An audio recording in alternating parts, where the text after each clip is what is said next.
Hello, good afternoon. America's space bird Columbia, reluctant for more than a month now to leave the nest a second time, is poised at last for another try. 8 days ago, it came within 31 seconds of liftoff. Today, there was another 2.5 hours delay. They say now she'll go in just under 15 minutes' time, at 3 o'clock our time. But I should imagine you'll believe it when you see it.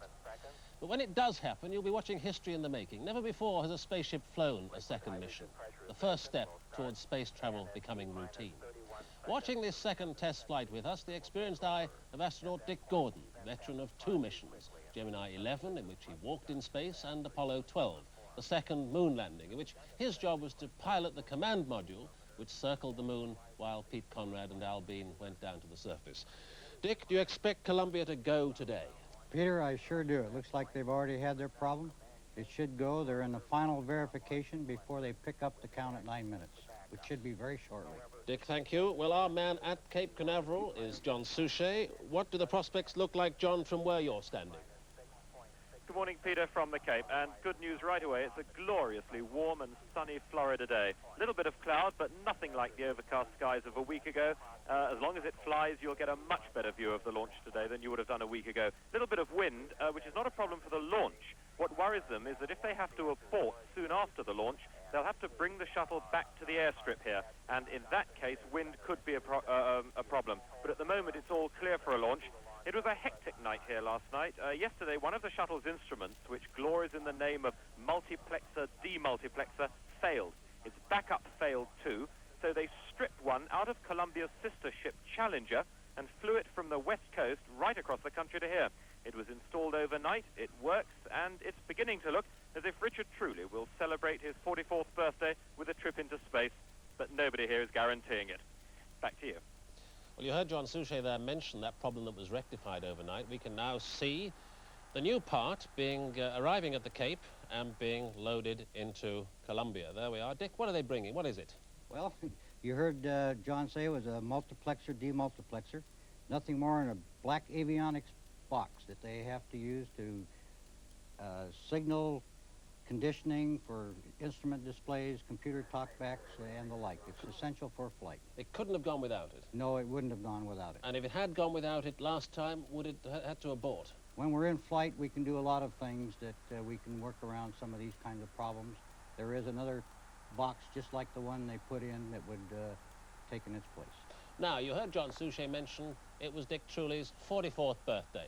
So it's a pre-launch breakfast with a difference this morning at the Cape. Normally they get up, they're woken early, they have their steak and eggs, and then it's off for suiting up and then to the launch pad. But this is what happened this morning at Cape Canaveral. There's Dick Truly on the left there, next to Joe Engel, his partner in today's flight, and the colleagues there at the Astronaut HQ, giving them a good send-off. Have you known a scene like that before, Dick? I've never been to a birthday party before launch. And you can see the cake. I think that's the cake there, a sort of chocolate-looking construction in the shape, roughly, of a space shuttle. I don't think too much of its aerodynamics. Now, we can remind Dick of something in his past, briefly, and tell you a bit more about him. He has the distinction of being on board a blast-off from Cape Canaveral in 1969, which probably came nearer to having to abort just after liftoff than any other, because he was hit on board Apollo 12 by lightning 40 seconds after liftoff. Dick, this was it. It was kind of an interesting morning, Peter, in the fact that there was a great deal of overcast, a lot of rain, the visibility was very poor. We really didn't think they were going to launch, but we were ready, and they did. Shortly after we got airborne, 36 to 40 seconds, there was a big, loud roar at the Cape. Let's hear the sound. Just disappearing now.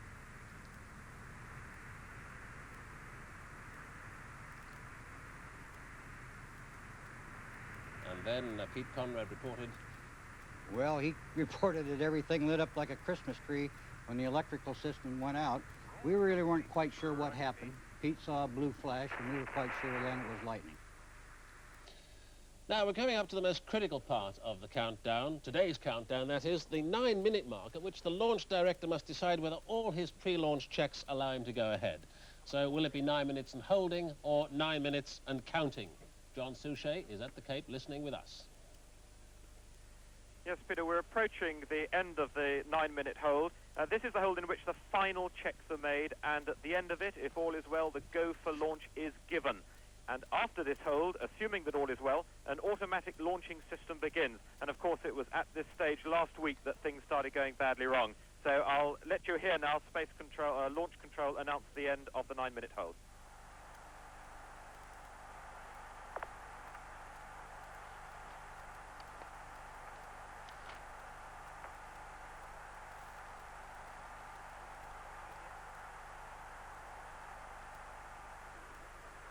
Well, we're still waiting for the end of that hold. It has not come. This is Shuttle Launch Control, T-minus 9 minutes and holding.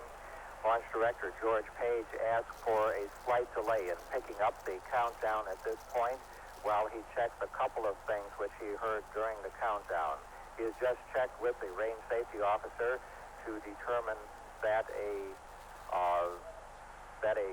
dropout of the main carrier wave that is used by the range safety people is not serious, and that a backup carrier signal is satisfactory. He is also checking on several other things, and we will get back to you as soon as a determination has been made to pick up the countdown. This is Shuttle Launch Control. Well, Peter, you heard that. There has been an extension of the hold indefinitely, but we're told that the problem is not too serious. But for the moment, there is an extension of the hold. Dick Gordon, how serious do you think that sounds? Peter, it sounds like we've been here before, but it sounds to me like it's nothing more than a communications problem. The range safety officer does have a backup system, but I'm sure George Page wants to make sure everything is in his favor before he commits to picking up at 9 minutes. Who is this range safety officer? He's the officer there that's watching the trajectory of the booster and the shuttle during its launch phase in case it deviates from predicted trajectories, so they can alert the crew of a possibility of an abort situation occurring. He has a responsibility to make sure that that booster is clear of the beach. So there's no problem being picked up inside the orbiter? No, it's a communications problem in his own particular network, nothing to do with the spacecraft. So at least that sounds okay. Well, I'm hopeful that we'll pick that up pretty quick. Well, let's move on now. Let's just talk about what's different for a moment about this second test flight while we've got a few moments in hand. It's longer for a start, 83 orbits instead of 36. The first flight in April was 36. It's orbiting lower because it's slightly heavier, and it's heavier because of a number of experiments that are being carried. It's got its first payload, scientific payload on board. Perhaps the most dramatic piece of new equipment being carried by Columbia is $100 million worth of bionic arm. And here it is. And in fact, bionic is quite an apt description of this 50-foot cherry picker. It has a rotating shoulder socket, an elbow that moves in only one direction, and a wrist that has two joints and moves both ways. It was built as Canada's contribution to the shuttle technology. Now, its main task will be to lift satellites from the payload bay and position them in space, and to retrieve satellites in need of repair. Its camera could also inspect the shuttle itself for damage to the tiles of the heat shield, as happened on that first test flight. Dick Truly, you can see him there, practicing, is the crewman assigned to working it. Some 13 hours will be spent putting it through its paces, which is impossible, you'll appreciate, on Earth, because its delicate mechanism is designed to operate in zero gravity. It weighs less than 1,000 pounds, but its makers say in space it can pick up objects that weigh 65 times that.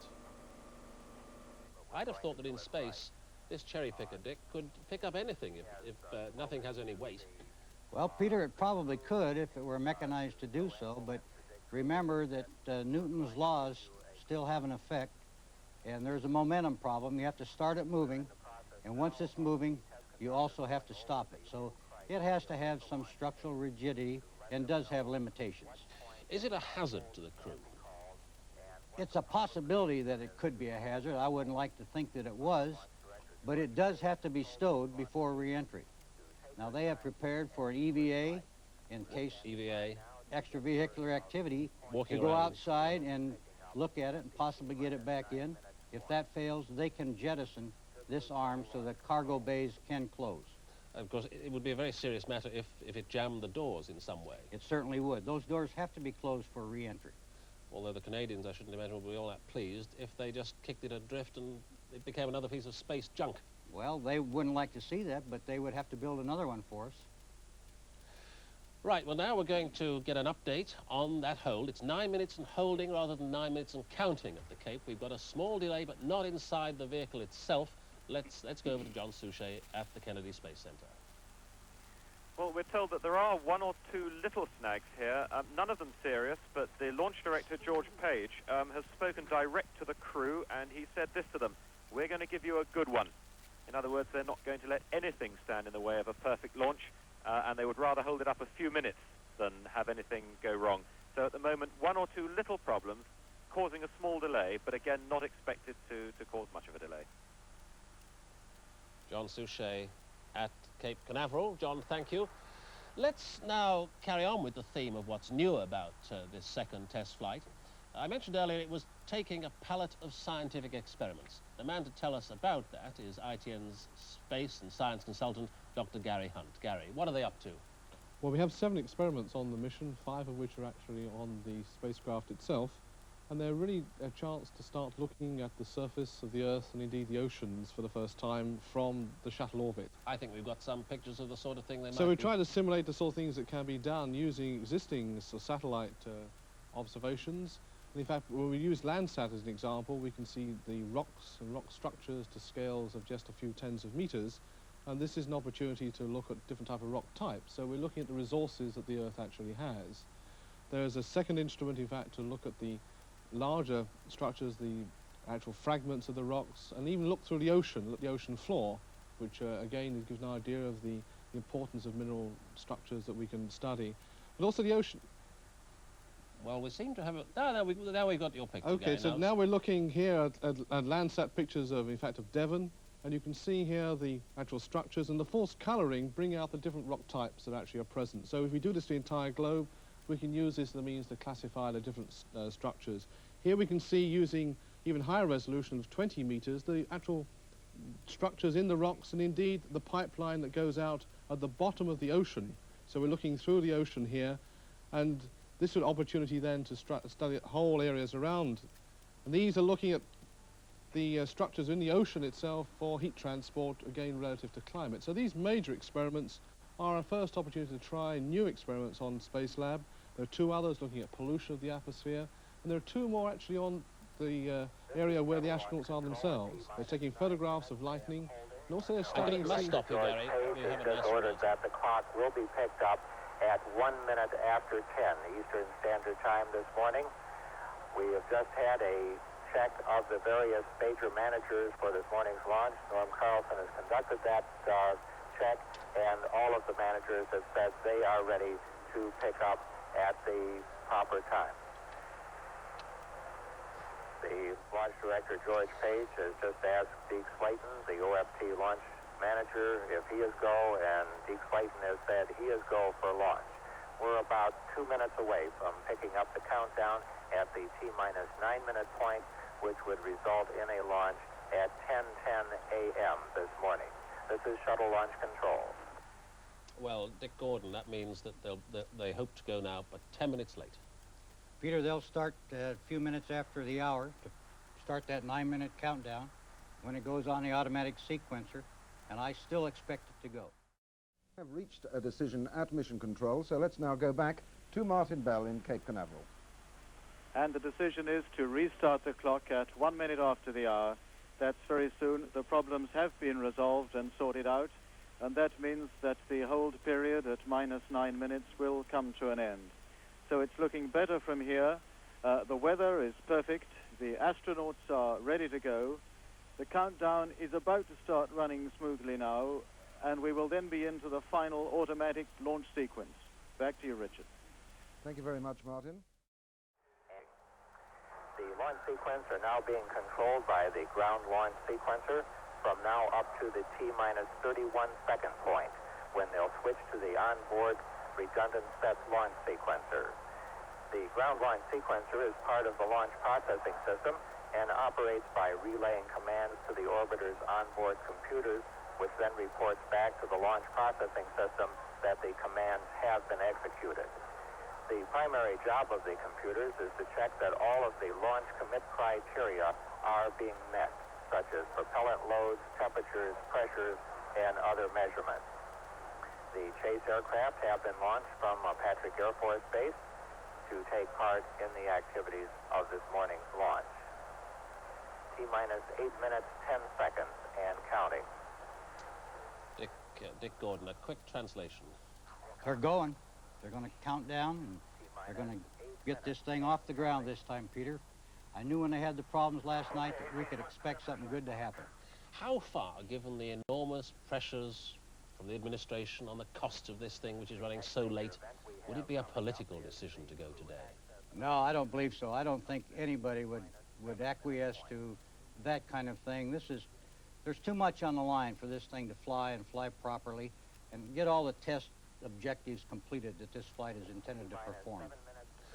What has held it up before, of course, is computers. Computers have spotted some last-minute defect.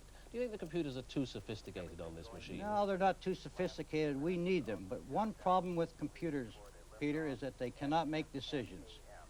They can't make They judgments. can make no judgments. They make decisions yes or no. Yeah. But they can't make judgment factors in between these two lines. That's correct. Do you think they may have to adjust the software, as they call it, in some way to make sure that fewer flights are delayed? The more we learn, modifications could very likely be made. We can open up the limits, a lot of parameters as we gain experience flying this thing more and more, so that some of these real tight limits now could be relaxed. Now, Joe Engle and Dick Truly are sitting there on their backs, pointing at the sky. What's going through their minds? You've been through it twice before. Well, they're probably pretty relaxed right now. They've got a certain sequence to follow and go through, and they've been training for this for an awful long time. And these times are probably the most relaxed. It's easier than some of the simulations you have to go through, and they're anxious to fly and they want to get this off, so they're probably pretty calm, pretty relaxed. Well-trained astronauts that have things under control. Hopping a 6-minute point in our countdown. That's in work.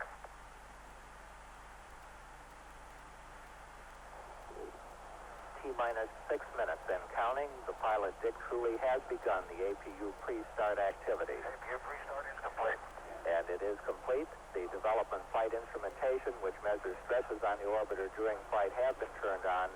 Recorder stopped for playback after landing.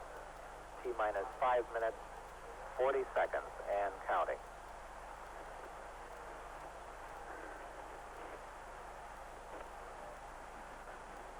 T-minus 5 minutes, 30 seconds. And pilot Dick Truly has signified the auxiliary power units are ready to be started.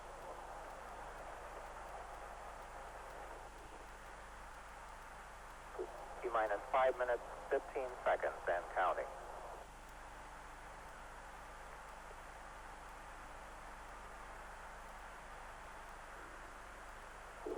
We're coming up on the T-minus 5 minute point. 2, 1, T-minus 5 minutes. We have a goal for APU start, and the start sequence has begun.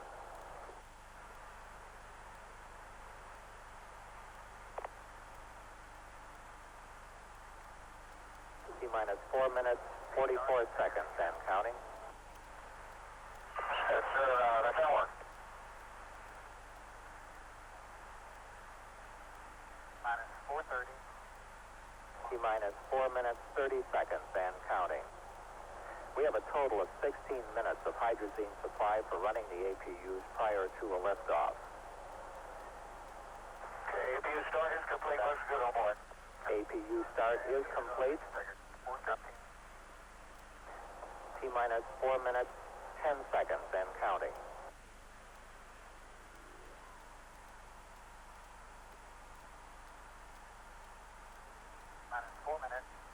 T-minus 4 minutes. We have begun nitrogen purge of the main engines on the orbiter. T-minus 3 minutes, 50 seconds, and counting. T-minus 3 minutes, 45 seconds. The elevon, speed brake, and rudder are being moved through a pre-programmed pattern to assure that they'll be ready to be used in flight. Little exhaust from the APUs coming out the tail of the orbiter, indicating that all is well. T-minus 3 minutes, 28 seconds and counting. The shuttle is now on internal power. However, the fuel cells are still receiving their fuel from the ground support system through the tail service mast for 1 more minute. T-minus 3 minutes, 15 seconds. The profile checks of the aero surfaces have been completed and checked. T-minus 3 minutes, 5 seconds. The engine gimbal or movement check is underway to assure that they're ready for flight control.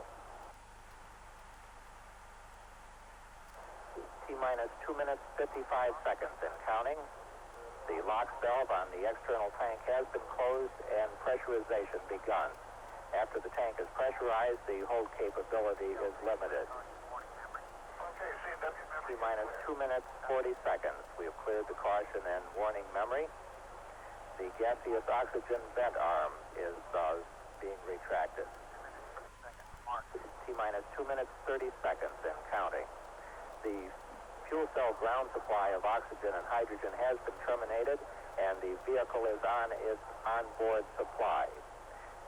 T-minus 2 minutes, 15 seconds. The main engines have been gimbaled to their start position, and the pressure on the liquid oxygen tank is at flight pressure. Coming up on the 2-minute point. T-minus 2 minutes and counting. The liquid hydrogen vent valve has been closed and flight pressurization underway. T-minus 1 minute, 50 seconds and counting. The gaseous oxygen vent arm is almost fully retracted. T-minus 1 minute, 40 seconds and counting.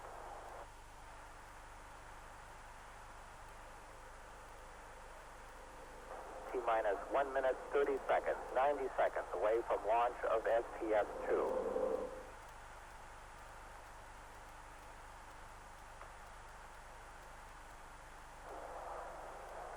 T-minus 1 minute, 15 seconds and counting. The liquid hydrogen tank is at flight pressure.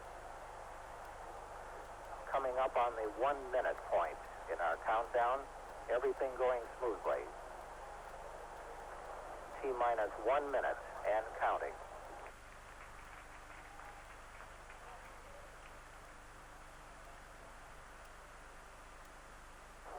T-minus 50 seconds. The firing system for the ground suppression water is armed.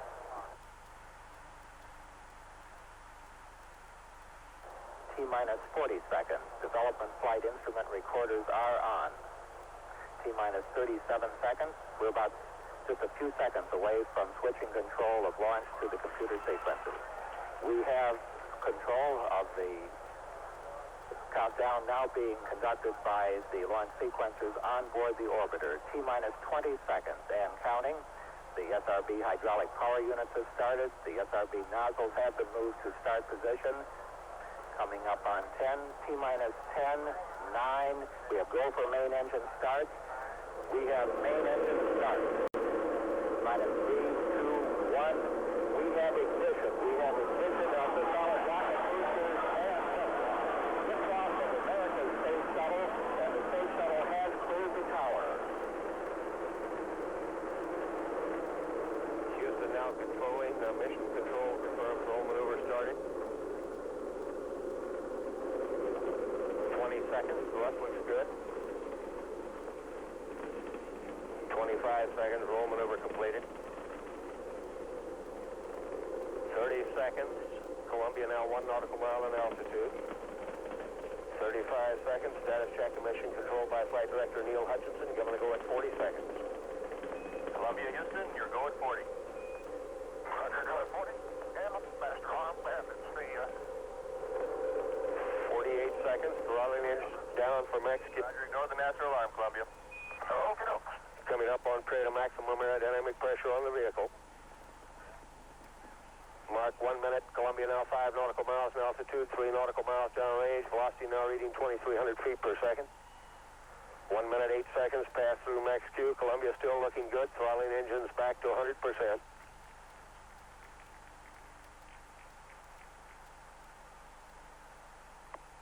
Mark 1 minute. minute 20 seconds. Columbia now 9 nautical miles in altitude, 6 nautical miles downrange. Velocity now reading 3,000 feet per second.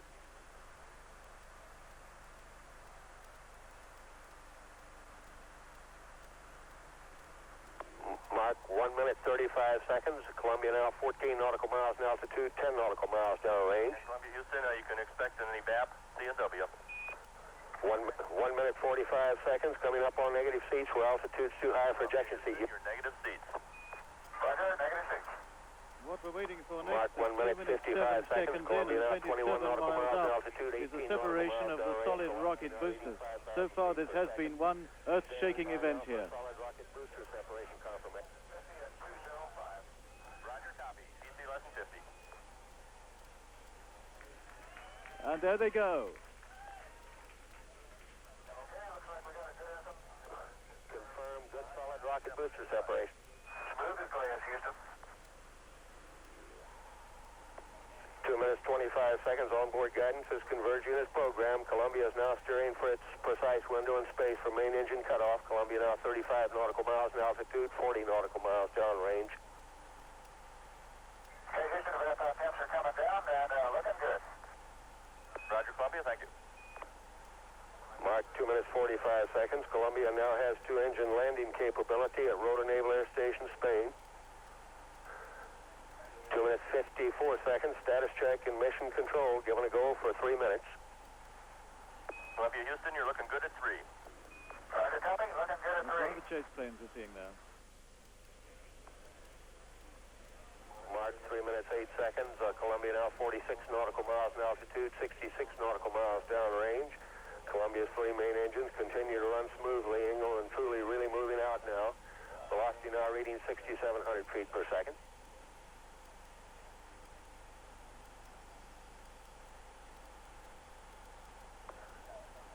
Mark 3 minutes 30 seconds. Columbia now 52 nautical miles in altitude, 85 nautical miles downrange. Velocity now reading 7,000 feet per second. Return status check and the mission control by Flight Director Neil Hutchinson. Ingle and truly given a go to continue.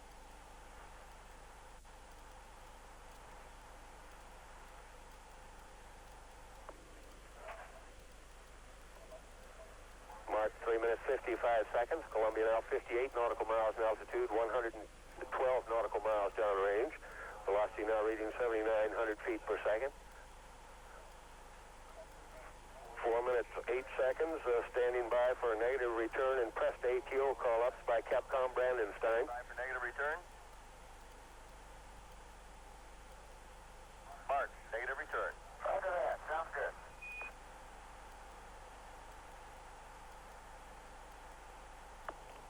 With that call-up, Ingle and truly now committed to space travel. They can no longer turn around and return to the launch site. 4 minutes 35 seconds. Columbia now 60. Columbia, Houston, you're pressed ATO. Pressed ATO. 4 minutes 44 seconds. For the first time, Columbia has forward abort-to-orbit capability on 2 engines by throttling engines up to 107%. This is Martin Bell at Cape Canaveral. That means that all is going well, all is entirely on course. The astronauts are on their way into orbit and just about out of sight of us now, and we'll be prepared then to hand you back to the studio in London.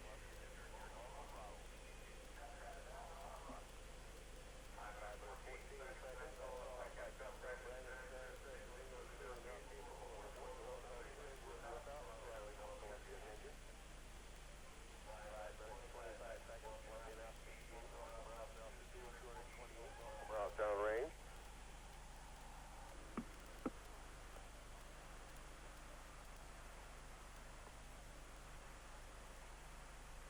Mark 5 minutes 40 seconds. Standing by for press to MECO. So, Cut off. Roger, press to MECO. That means everything looks good. Really smooth. 5 minutes 55 seconds. The press to MECO call from Capcom Brandenstein says, should Columbia lose but 1 engine, press on, keep flying forward. Columbia's engines have enough energy to achieve normal attitude. Single engine rotor and everything's looking good. Okay, Dan, single engine rotor and looking good here. That means they could get to Rota just on one engine now. Mark, So they're 6 in minutes, good shape. 18 seconds. That report from Capcom Brandon Stein indicates if a two-engine failure occurred, Columbia is capable of an emergency landing at Rota Naval Air Station, Spain.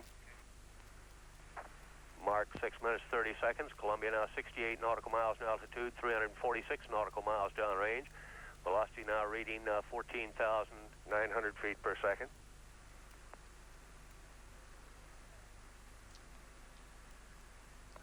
A couple of minutes now from main engine cutoff. Mark, 6 minutes, 50 seconds. Columbia now 67 nautical miles in altitude, 397 nautical miles downrange. Columbia pitching over now, diving to increase velocity, decrease altitude, giving Columbia her most favorable attitude. 7 minutes, 5 seconds.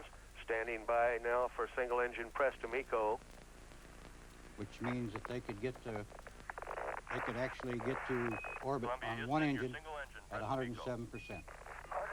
They actually control the engine. Yes. That's new, isn't it? 7 minutes, 20 seconds. That report says that England truly can achieve normal engine cutoff targets even if two engines go out. If two went out, they had one remaining, Mark, they could still get into orbit. Seconds. Columbia now 64 nautical miles in altitude, 511 nautical miles downrange.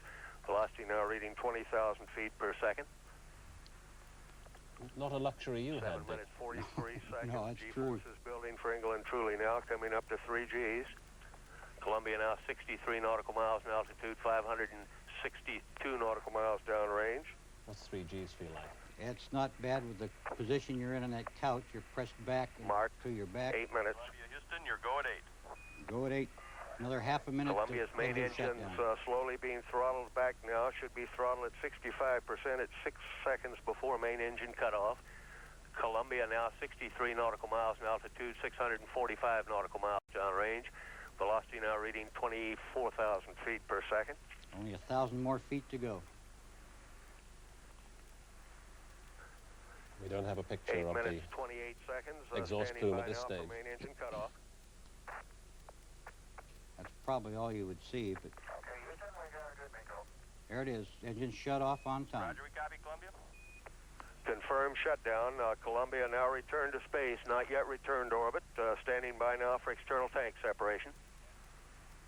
Columbia, Houston, you can ignore the IMU bites. There was, Houston, we've had ET7. there was a glitch on our inertial measuring unit. They can ignore it. 8 minutes, 58 seconds. Confirm external tank separation. ET7 and Ranger good. Columbia now, Roger, we copy. Columbia now performing an evasive maneuver, moving below and beyond the external tank.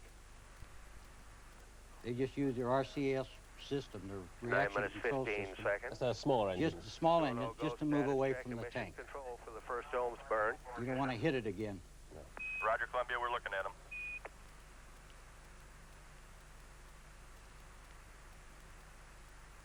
And now those small engines give it the final pushes to orbit. Yes, they're orbital maneuvering system Columbia, engines, Houston, your go for nominal ohms 1 and for APU shutdown on time.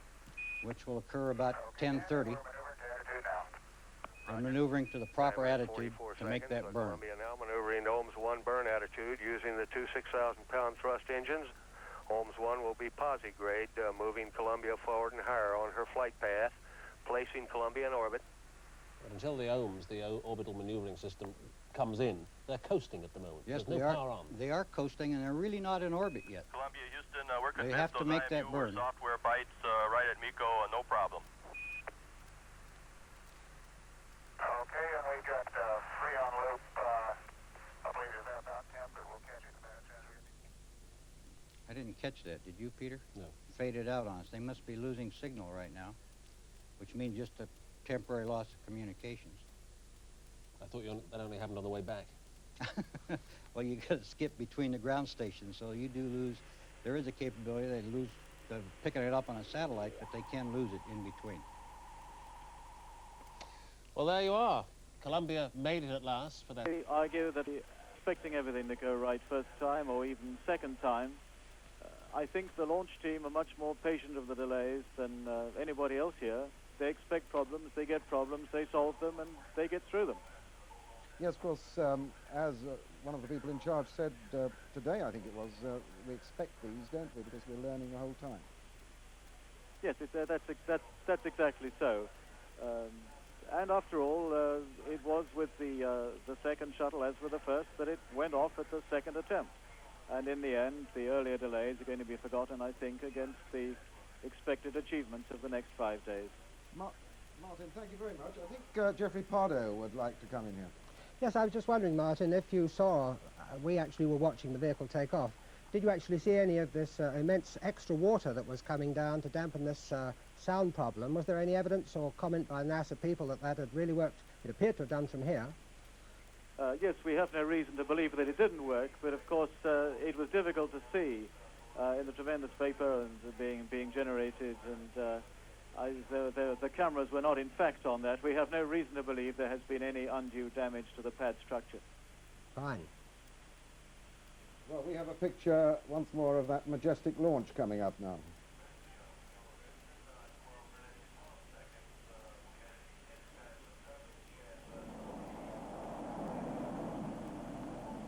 There's the water.